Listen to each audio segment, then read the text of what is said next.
జిల్లా బోగోలు మండలం జువ్వల దిన్నె fishing harbour లో పాండిచ్చేరి బోట్ల వ్యవహారం ఉద్రిక్తంగా దారితీసింది.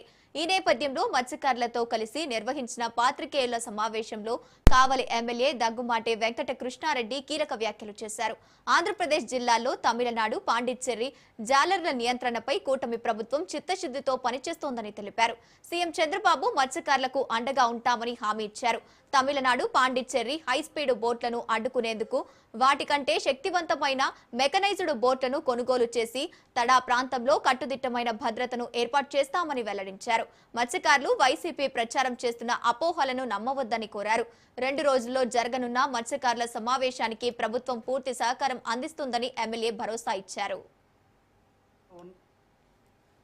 మత్స్యకార సోదరులకు సంబంధించినటువంటి ఫిషింగ్ హార్బర్లో ఉన్నటువంటి బోట్లను దొంగతనంగా పాండిచ్చేరికి సంబంధించినటువంటి యజమానులు బోట్లను రాత్రికి రాత్రి మన హార్బర్ నుంచి తొలగించినటువంటి విషయాన్ని అందరి దృష్టిలో ఉన్నప్పటికీ ఈ రోజున మత్స్యకారుల సోదరుల యొక్క మనోభావాలు, వారి ఆలోచనలు ఈ రోజున మాకు వేటకి ఇబ్బంది పడే పరిస్థితికి వచ్చింది.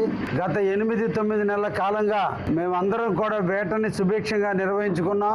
ఈ ప్రభుత్వం ముందు ఉంది అని చెప్పి వారు తెలియజేయటం, మన ప్రాంతానికి వచ్చేటువంటి బోట్లలో 23 గట్టు నుంచి 23 కిలోమీటర్ల అవతల వాళ్ళు వేట చేసుకోవాలి తప్ప 23 కిలోమీటర్ల యువతలకి గట్టు సైడ్కి వాళ్ళు రాకూడనటువంటి నిషేధాజ్ఞలు ఉన్నప్పటికీ కూడా వాళ్ళు మన 23 కిలోమీటర్ల దగ్గర కాదు కదా, గట్టుకి 1 కిలోమీటర్, 1/2 కిలోమీటర్ దూకా వచ్చి మన బోట్లని, మన మత్స్య సంపదని ఇబ్బంది పెడుతున్నారు. కాబట్టి వీటిని గస్తీ నిర్వహించాలి, ఇంకా భవిష్యత్తులో ఇటువంటి పరిస్థితులు రాకుండా చూసుకోవాలనే ఉద్దేశంతో ఈరోజు హై స్పీడ్ మోటార్స్ ని 3 మోటార్స్ ని రిపేర్ చేపించి ఆ 3 మోటార్స్ యొక్క గస్తీలో ఈ రోజున సముద్రం అంతా కూడా గస్తీ పడుతూ ఎక్కడ కూడా 23 కిలోమీటర్లు దాటి ఒడ్డు వైపుకి రానియకుండా చూడటం, వస్తే వాటి మీద కేసులు పడడం, లేదంటే హై స్పీడ్ బోట్ల ద్వారా వాళ్ళని పట్టుకుని గెట్టుకు తీసుకొచ్చి వాటిని సీజ్ చేయటం, ఈ కార్యక్రమానికి అంతా కూడా ఈ రోజు ప్రభుత్వం నాంది పలికింది.